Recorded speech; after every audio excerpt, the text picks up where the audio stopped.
मूकनायकच्या दर्शकांनो, धर्मराज गायकवाडचा आपणास नमस्कार। रात्रीच्या बातमीपत्रामध्ये आपलं स्वागत आहे। आज आपण पाहणार आहोत पोलीस स्टेशन आणि नगर परिषदची एक विशेष बातमी। पती मरण पावल्याचा गैरफायदा घेऊन माझे घर व जागा हडप करण्याच्या उद्देशाने मारहाण व शिवीगाळ करत असल्या कारणावरून अर्जदार रेखा किरण ढाकुळकर यांचे तक्रारीवरून गैर अर्जदार माधुरी संजय ढाकुळकर यांचे विरुद्ध कलम 504 506 प्रमाणे गुन्हे दाखल करण्यात आलेले आहेत। तर दुसऱ्या घटनेमध्ये दारू पिऊन सतत मारहाण शिवीगाळ केल्या प्रकरणी गैर अर्जदार गजानन सुरेश राठोड राहणार रोहनादेवी यांचे विरुद्ध 504 506 प्रमाणे गुन्हे दाखल करण्यात आलेले आहेत। तर तिसऱ्या घटनेमध्ये मागील घटनेमध्ये म्हणजे तालुक्यातील मोख या गावी मागील 21 मे रोजी तुफान हाणामारी होऊन 2 गटात अनेक इसम जखमी झाले होते। एकमेकाविरुद्ध गुन्हे दाखल सुद्धा करण्यात आले होते।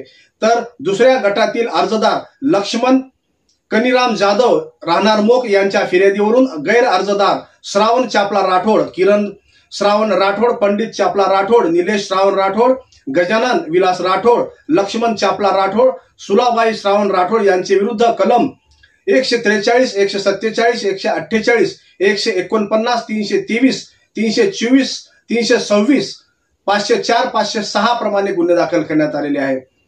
तर एक विशेष बातमी म्हणजे जिल्हाधिकारी यांचे आदेश तहसील कार्यालयाला धडकले असून दिग्रसचे तहसीलदार प्रिया सुळे यांच्या अध्यक्षतेखाली 14 मे 2024 जिल्हाधिकारी कार्यालय यांच्या आदेशानुसार अतिशय महत्वपूर्ण मान्सून पूर्व आढावा बैठकीचे आयोजन करण्यात आले होते। या बैठकीला शहरातील प्रतिष्ठान तसेच संस्थानातील प्रमुख उपस्थित होते। तसेच एसडीओ आशिष बिजवल, ठाणेदार सेवानंद वानखडे, नायब तहसीलदार सुधाकर राठोड, नायब तहसीलदार स्नेहल देशमुख यांच्यासह प्रत्येक कार्यालयातील प्रमुख उपस्थित होते। महापुरामुळे दिग्रसला अनेक वेळा वित्तहानी जीवितहानी झाली आहे। त्याच अनुषंगाने यावेळी सुद्धा उपाययोजना करण्यात आल्या।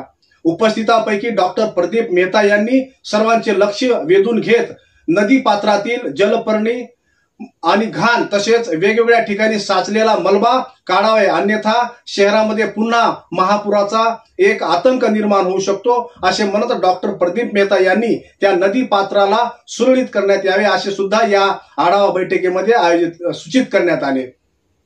अशाच बातम्या पाहण्यासाठी जनसामान्यांच्या हितासाठी अडीअडचणीसाठी पाहत रहा मूक नायक न्यूज चॅनल। सदैव आपल्या सोबत आहे। धन्यवाद।